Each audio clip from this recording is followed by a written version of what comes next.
talk a little bit about what some of the major challenges are now to being a coach, and then we'll talk about your academics too.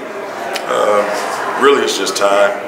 Trying to meet the academic piece for students, make sure that they're developing academically, but then also having a limited amount of time to make sure you get everything athletically, practice,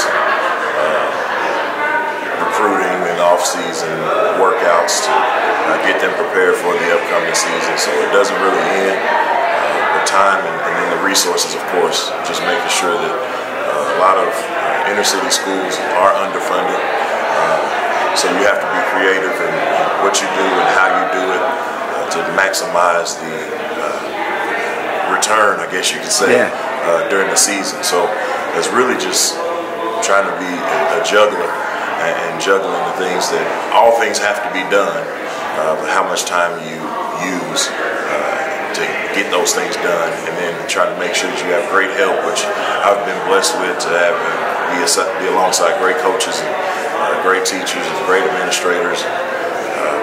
So you just have to juggle everything. You played for your father at Millwood, and every time I come over to Millwood, especially a football game, it's like old home week every football game over there. Talk about Millwood's traditions there. That's really a very small school district. It's what, 3.5 miles or something like that, and yeah, really small, kind of a little postage stamp inside of the city there. Right. And but talk about that tradition there and how that helps you as a coach. Tradition is everything, really. And Coach Robinson, who was the patriarch of the football program, he really set a good foundation for what we have now. Really, to be honest, every time I walk down the ramp, that's who I think of. Is with Leotis Robinson and his wife, are they proud of what we're doing? And then going into the gym where my dad spent 40-something years coaching there, I get to talk to him and ask him, are we doing it the right way? So just really trying to honor the past with coaches that coached me and that coached there before and they're still around. And just hopefully, are we making them proud? Are they proud of what we do? Coach Willis, who won many state championships, and then he mentored me going and coaching with him in Texas and coming back. So anytime he's there at a game and he says, hey, great job, whatever else, those opinions mean a lot. They really do. That just kind of points to a part of football especially, but also any sport. Sports really have to do with how much heart you bring to the game. It's your fortitude. Yeah. It's a great parallel of life. We tell the guys all the time that things aren't going to go right all the time. You're going to have turnovers, you're going to have fumbles, but then great things are going to happen and you're going to have to maximize that opportunity. So, and then sometimes it's just a long drive. You just got to pin your ears back and just go after it for a long time, and then hopefully days like today will happen. For me, it's wasn't expected. It's very humbling. Right. But I'm very appreciative.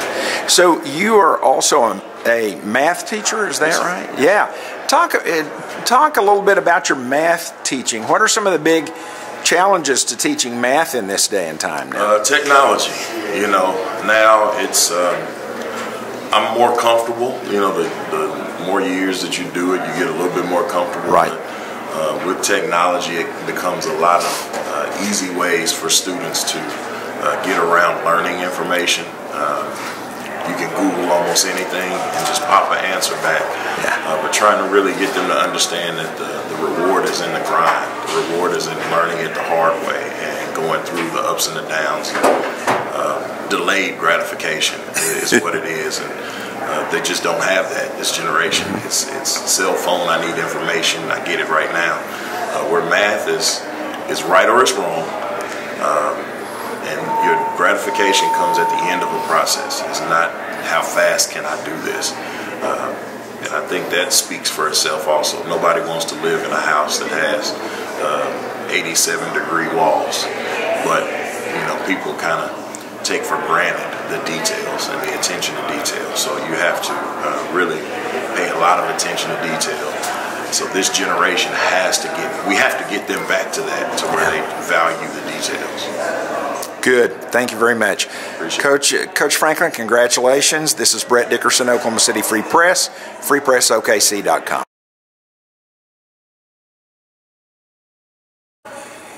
And I'm talking to Coach Franklin's principal, Don Bowles. This is your first year as principal at Millwood High, is that right? That's correct. Okay. What have you know? Sometimes it helps to have fresh eyes on about anything, anywhere, especially an organization. Tell us a little bit about what you've seen so far in your first year at Millwood High School.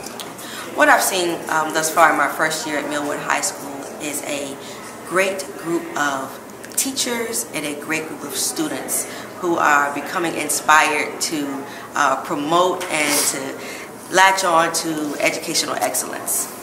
Even today, as we are honoring one of our top teachers, Mr. Darwin Franklin, he is picturesque of what we are aiming to see at Millwood High School this year. I would say that just like any school, you have students who are looking for certain things. And one of those things would be to find outstanding adults to help guide them and lead them in a direction that will allow them to be productive citizens past their high school years. So that's where we are right now.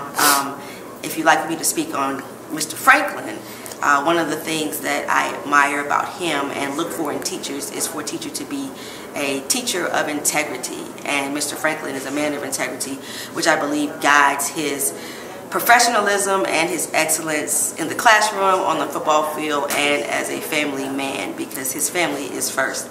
But I'm excited to be here with Millwood High School and continuing this journey of excellence, and we look forward to hearing and presenting much more from our school in the next few months and years as we grow. Thank you very much. Have a great first year at Millwood High School. A lot of tradition there. Yes.